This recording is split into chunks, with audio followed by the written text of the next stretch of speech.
Il existe une histoire cachée, enfouie depuis des millénaires, qui contient les réponses à des questions si profondes que nous n'avons jamais osé poser sur l'origine de l'univers.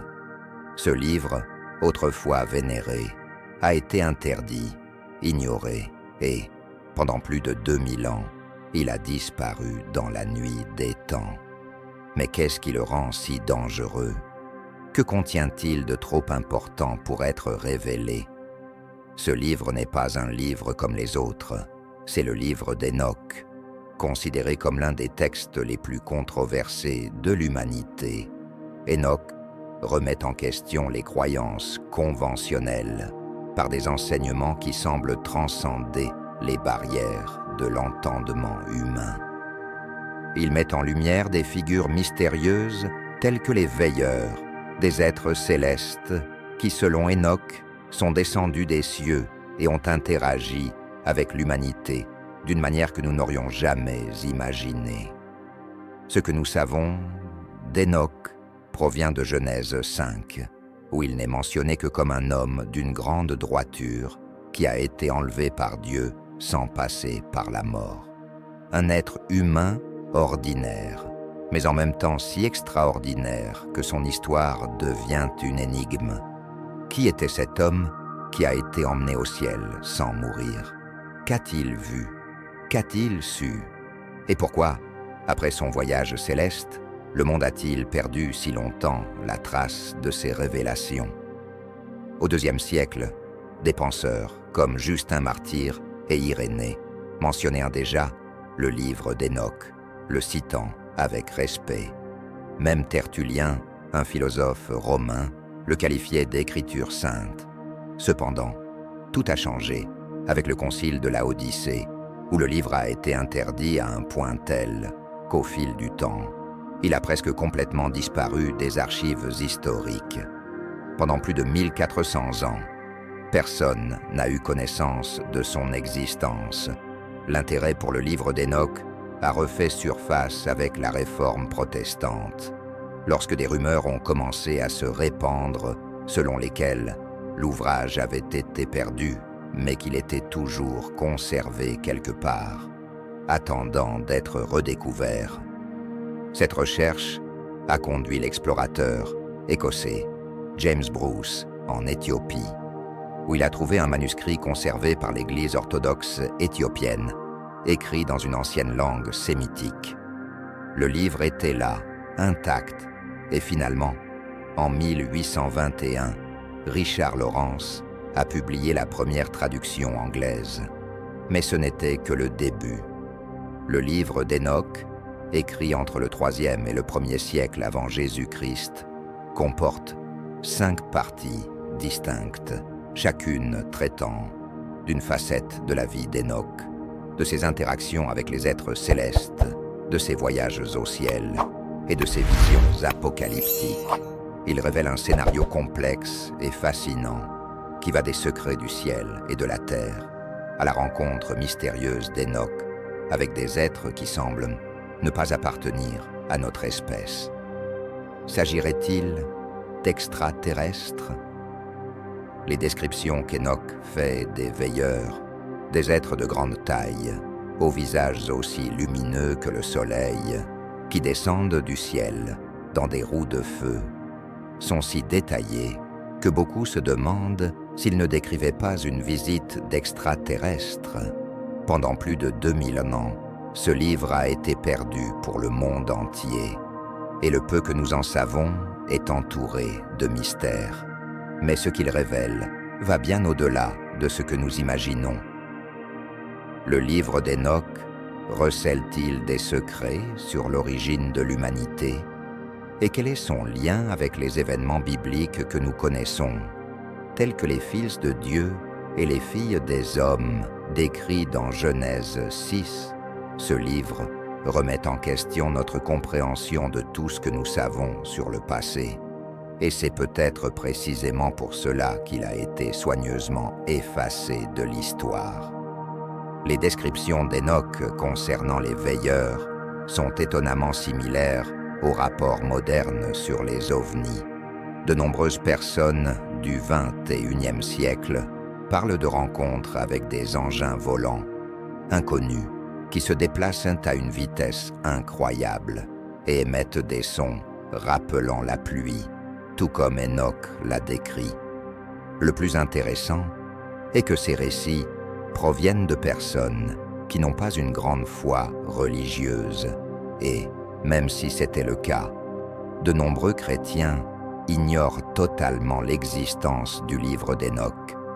Jusqu'à 60% des chrétiens ne le connaissent plutôt pas, ce qui rend ces récits encore plus fiables. Ce concept n'est pas nouveau.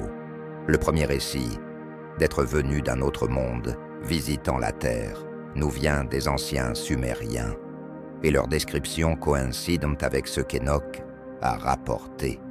Les Sumériens, qui vivaient dans l'ancienne Mésopotamie, ont été l'une des premières civilisations à développer l'écriture et, selon certains, les premiers à étudier les étoiles.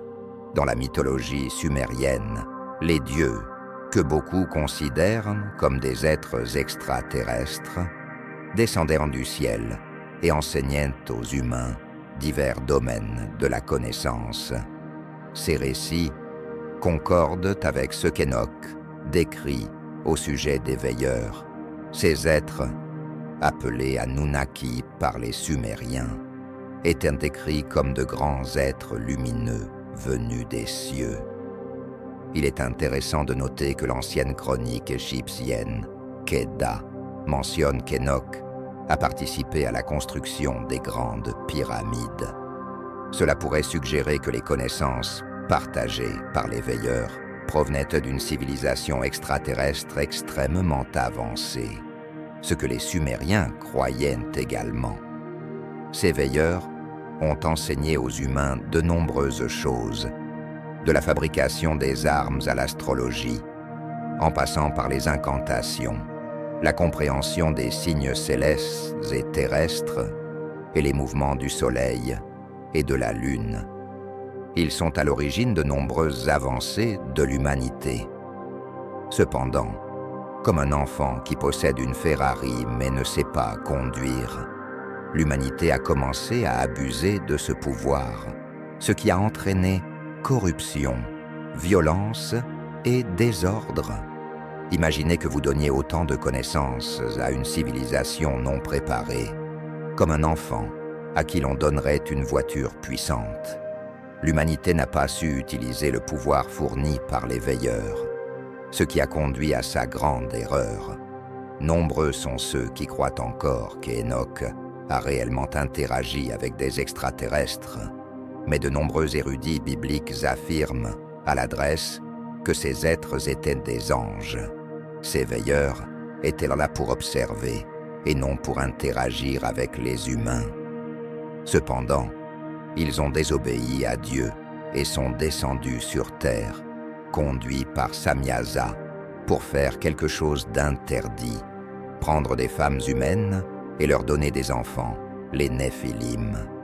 Les Néphilim étaient des monstres, un mélange d'anges et de géants humains, des êtres dotés d'une force physique énorme qui causait de grandes souffrances. Ils commencèrent à attaquer les créatures de la terre et, lorsqu'il n'y avait plus de nourriture, ils s'attaquèrent même aux humains. C'est peut-être ce qui a donné naissance aux légendes de géants, comme le Cyclope de la mythologie grecque. Hésiode, un poète grec, parle des cyclopes comme des enfants d'Uranus, le dieu du ciel, et de Gaïa, la déesse de la terre. Une histoire qui fait écho à l'union des veilleurs avec les femmes de la terre. Ces Néphilim ont déstabilisé l'ordre naturel de la terre, apportant chaos et destruction. La seule solution pour rétablir l'ordre était la flottaison, une punition pour les Néphilim. Ils étaient une abomination et devaient être éliminés. Certains pensent que les récits concernant ces géants pourraient être vrais, car il existe des preuves archéologiques de squelettes de géants trouvés dans diverses parties du monde, avec des os et des boucliers de tailles impossibles pour des êtres humains normaux. Ces découvertes soulèvent des questions intrigantes. Ces récits sont-ils plus que des mythes? Et qu'en est-il des prophéties d'Hénoch qui se sont réalisées? Outre les récits de rencontres, certaines prophéties du livre d'Hénoch se sont réalisées au fil des siècles. Les visions prophétiques d'Hénoch sont aussi fascinantes que le contenu du livre d'Hénoch lui-même. Hénoch n'a pas seulement rapporté des rencontres avec des êtres d'autres mondes et révélé les secrets du ciel et de la terre, mais il a également eu des visions détaillées sur l'avenir de l'humanité. Nombreux sont ceux qui pensent que ces paroles annonçaient des événements qui se sont ensuite concrétisés de manière impressionnante. L'un des exemples les plus notables est la destruction qu'Hénoch a prophétisée pour les Néphilim, une race de géants qui ont semé le chaos sur terre et ont été anéantis par un déluge divin. Le livre d'Hénoch décrit également de manière quasi apocalyptique les jugements qui s'abattront sur l'humanité et les créatures qui peuplent la terre.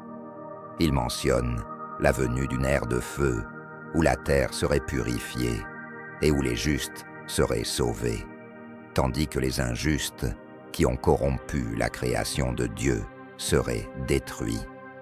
Ces prophéties sont en accord avec le concept de jugement final, présent dans de nombreuses traditions religieuses, où le mal est éradiqué et où la justice prévaut.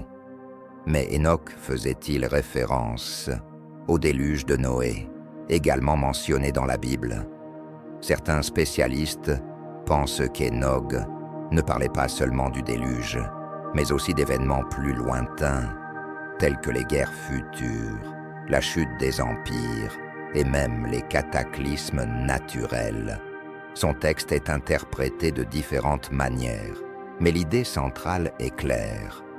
Hénoch envisageait un avenir de destruction et de renouveau, où l'humanité devrait faire face aux conséquences de ses actes impitoyables.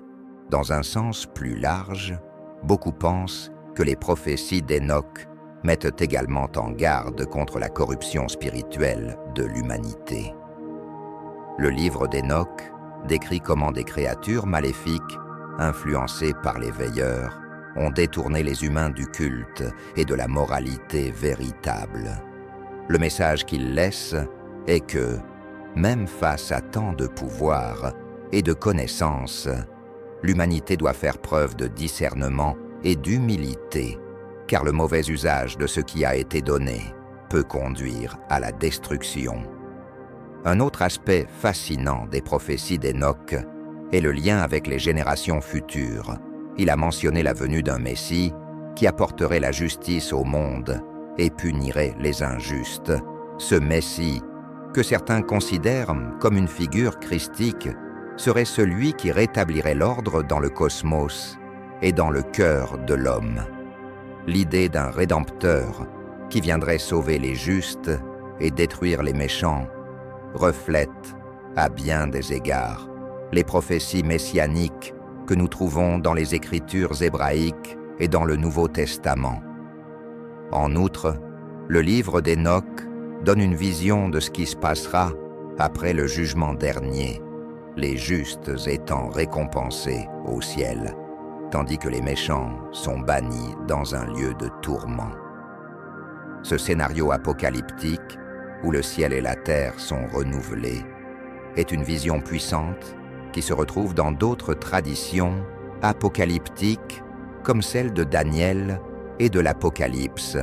Le livre d'Hénoch, tout en relatant des événements cosmiques et des prophéties sur la destruction des Néphilim, aborde également une vision plus large de l'humanité et du destin de la planète.